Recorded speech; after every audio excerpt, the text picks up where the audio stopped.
રાજકોટ મહાનગરપાલિકા વિસ્તારમાં હાલે કુલ કેટલા શ્વાનો છે, કેટલા શ્વાનોને વેંધીકરણ ઓપરેશન કરવામાં આવેલું છે, કેટલા શ્વાનો વેંધીકરણ ઓપરેશન વગરના બાકી છે, 6 માસથી નાના કેટલા ગલુડિયાઓ છે, કેટલી ફિમેલ પ્રેગ્નન્ટ કે લેક્ટિંગ છે, વોર્ડ વાઇઝ કેટલા શ્વાનો છે વગેરે માહિતી આપણને ઉપલબ્ધ થાય અને એકચ્યુઅલ માહિતી ઉપલબ્ધ થાય તે હેતુથી રાજકોટ મહાનગરપાલિકા દ્વારા શ્વાનોના સર્વે માટે જાહેરાત બહાર પાડવામાં આવેલ છે.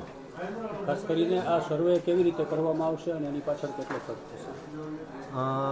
શ્વાનોની જે સર્વે છે તેમાં સ્ટ્રીટ બાય સ્ટ્રીટ આપણે એનિમલ વેલફેર બોર્ડ ઓફ ઇન્ડિયાની જે માન્ય એજન્સી હોય તે માન્ય એજન્સી દ્વારા આ કામગીરી કરવામાં આવતી હોય છે, જેને ધ્યાને લઈને જોઈએ તો અંદાજિત આપણે જોઈએ તો 5 લાખની આસપાસ આ બાબતે ખર્ચો થાય તેવી શક્યતા છે. અને કેટલો સમયમાં સર્વે પૂરો થશે? સર્વે પૂરો થતાં 2 થી 4 માસ જેટલો સમય લાગતો હોય છે. આ સર્વે કરવાથી શું ફાયદો થશે? સર્વે કરવાથી આપણને એકચ્યુઅલ કેટલા શ્વાનો છે એનો આપણને અંદાજ આવી શકે, જેના ઉપરથી આપણે શ્વાન વેંધીકરણ, હડકવા વિરોધી રસીકરણ માટેનું આગામી આપણે પ્લાનિંગ કરી શકીએ. છેલ્લે ક્યારે સર્વે કરવામાં આવ્યો હતો? આપણે છેલ્લે રાજકોટ મહાનગરપાલિકા દ્વારા 2015માં સર્વે કરવામાં આવેલ છે.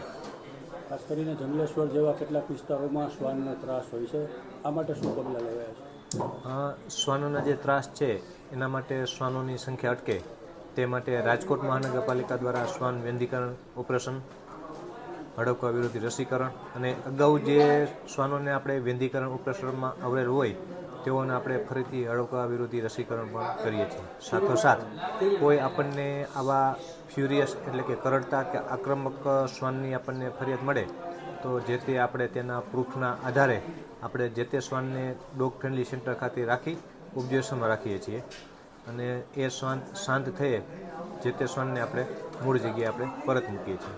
સર, ખાસ કરીને આ શ્વાનની જે ગણતરી છે તો કેવી રીતના કરવામાં આવશે? એક બાય એક કઈ નિશાન કે કઈ નવી પદ્ધતિ ઉપયોગમાં લેવામાં આવશે? એ આપણે એનિમલ વેલફેર બોર્ડ અને ઇન્ટરનેશનલ લેવલે અલગ અલગ પદ્ધતિઓ અલગ અલગ સંસ્થા દ્વારા અમલીકરણ કરતી હોય છે.